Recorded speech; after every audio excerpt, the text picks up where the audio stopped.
What if the most important decisions in American history didn't happen under bright lights or in front of cheering crowds, but on quiet afternoons when most people were at work, distracted, or simply not paying attention? What if the future of millions was shaped not by speeches you memorized in school, but by footnotes, budget clauses, internal memos, and votes that barely made the news? What if the real story of American power isn't loud at all, but whispered? And what if those whispers are still shaping your life right now? Think about this for a moment. When you imagine history being made, what do you see? A president at a podium. A Supreme Court justice reading a dramatic ruling. A declaration signed with flourish. But how often do you imagine a clerk typing a sentence into a bill at 11:47 p.m., or a committee approving language nobody outside the room understands? Or legal interpretation that quietly changes how a law works without ever changing the law itself? If power wanted to stay unnoticed, this is exactly how it would move. So, tonight, instead of the moments everyone remembers, we're going to talk about the decisions almost nobody noticed at the time. Decisions buried in technical language. Decisions that sounded temporary.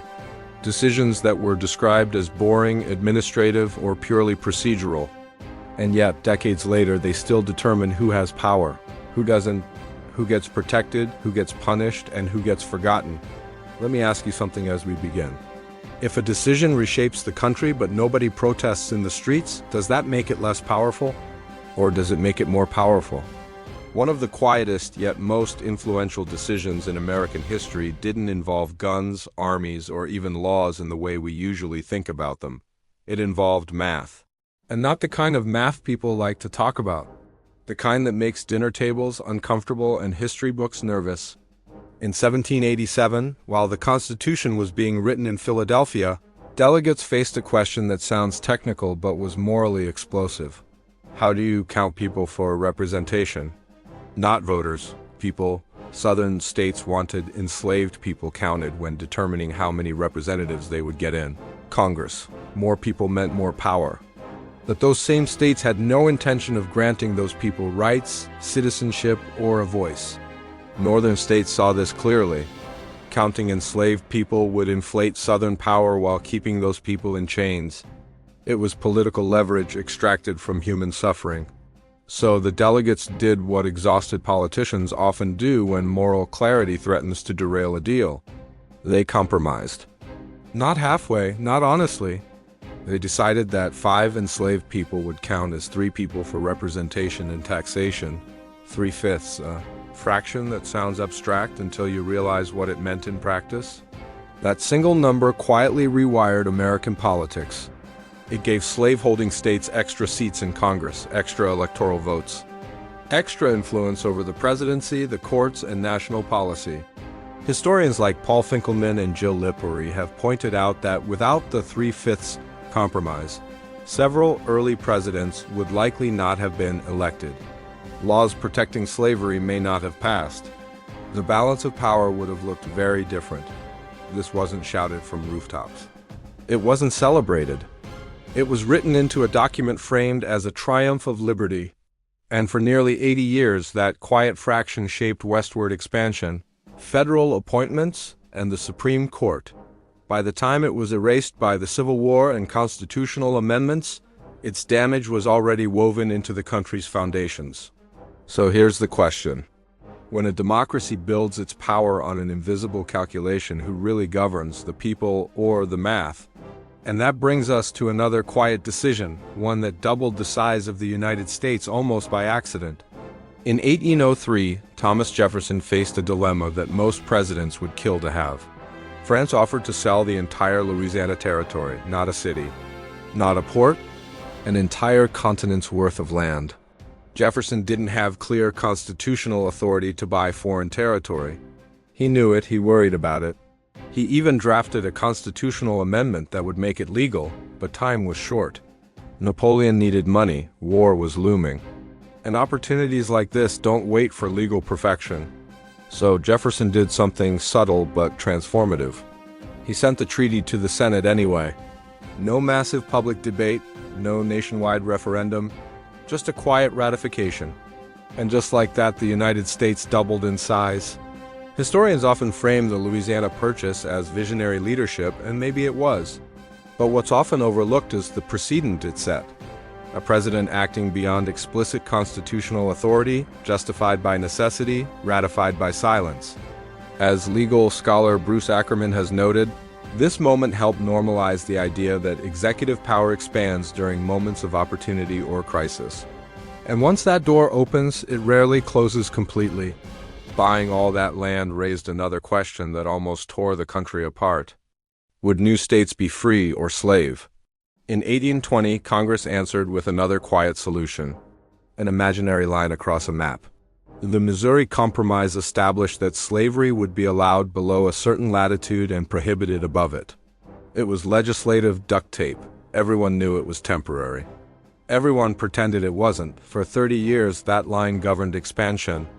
It shaped settlement patterns, political alliances, congressional votes, and it postponed a civil war without resolving its cause. When the line finally broke, the violence that followed was far worse than if the question had been confronted honestly earlier. But postponement is a form of power. Buying time is a strategy, and America has used it repeatedly. Sometimes quiet decisions don't postpone conflict. Sometimes they move it physically and brutally. In 1830, Congress passed the Indian Removal Act. But the real engine wasn't the law itself. It was the funding. A relatively modest appropriation that authorized the logistics of forced relocation. On paper, it looked administrative. In reality, it enabled ethnic cleansing. Andrew Jackson ignored Supreme Court rulings, relied on congressional funding, and forced tens of thousands of Native Americans from their lands. The Trail of Tears wasn't caused by a single speech. It was caused by money quietly approved and efficiently spent. Political scientist James Scott has written about how states exert power through administrative simplification, reducing complex human lives into numbers, budgets, and transport schedules. That's exactly what happened here. And it raises a chilling question. How many atrocities begin as line items? Economic power can be just as quiet and just as destructive. In 1836, Andrew Jackson issued an executive order known as the Specie Circular. It required payment for public land in gold or silver instead of paper money. The goal was to curb speculation. The effect was economic collapse. Banks panicked, credit dried up. The Panic of 1837 plunged the nation into depression. Jackson was leaving office. His successor inherited the fallout. This wasn't debated extensively in Congress. It wasn't reversed in time. It was a single administrative change with nationwide consequences. Fast forward a century, and you see the same pattern in different form. In 1933, during the New Deal, Congress quietly authorized the federal government to ensure bank deposits through the FDIC. There was no massive public movement demanding it. But that decision fundamentally reshaped trust in the banking system. It stabilized finance and prevented bank runs. Quiet power doesn't always harm. Sometimes it protects. But protection often comes with strings. In 1947, the National Security Act reorganized the U.S. military and intelligence apparatus. Buried in its provisions was the creation of the CIA. Originally intended to coordinate intelligence, it quickly became something else entirely. Covert operations. Regime change, classified budgets. Most Americans didn't know what the CIA was doing for decades. Declassified documents later revealed operations in Iran, Guatemala, Chile, and beyond.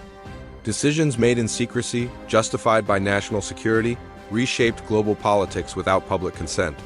Historian Tim Weiner calls it a legacy of ashes, and it began quietly with organizational charts and budget authority.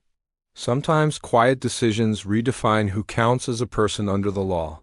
In 1976, the Supreme Court decided Buckley v. Valeo. It wasn't framed as a moral revolution. It was about campaign finance. The court ruled that spending money on political campaigns was a form of protected speech. That interpretation didn't abolish elections.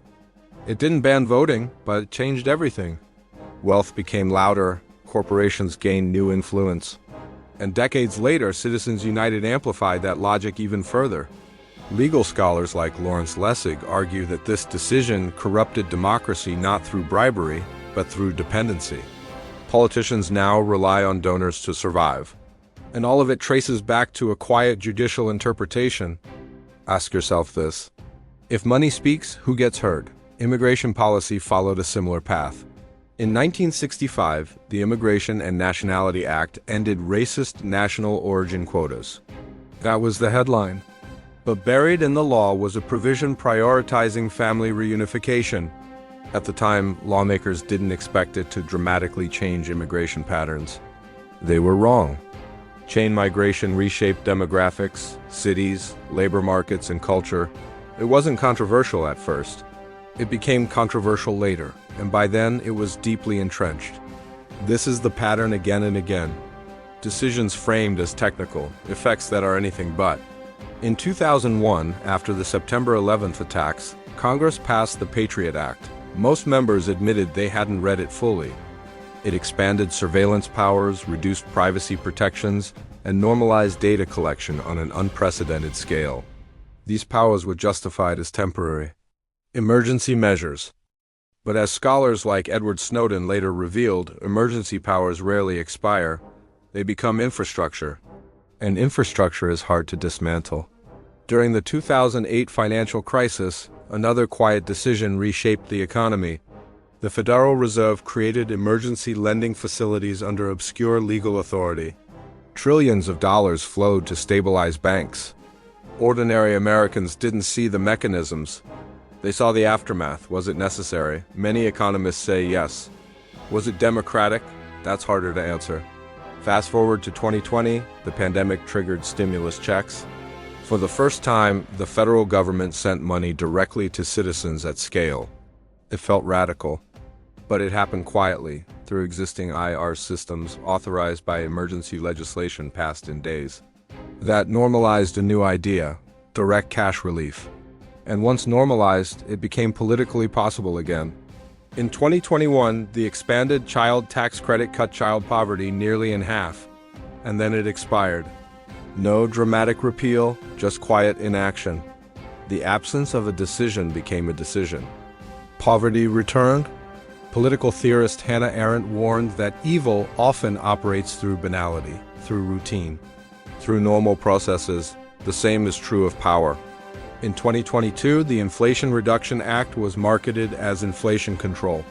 In reality, it was the largest climate investment in U.S. history. Naming matters, framing matters. Substance often hides behind labels designed for survival. And now we live with the accumulation of all these quiet choices, systems layered upon systems. Precedents stacked on precedents, each one defensible in isolation, overwhelming in total. So let me ask you one last question as your thoughts begin to drift. If democracy depends on participation, what happens when the most important decisions don't feel participatory at all?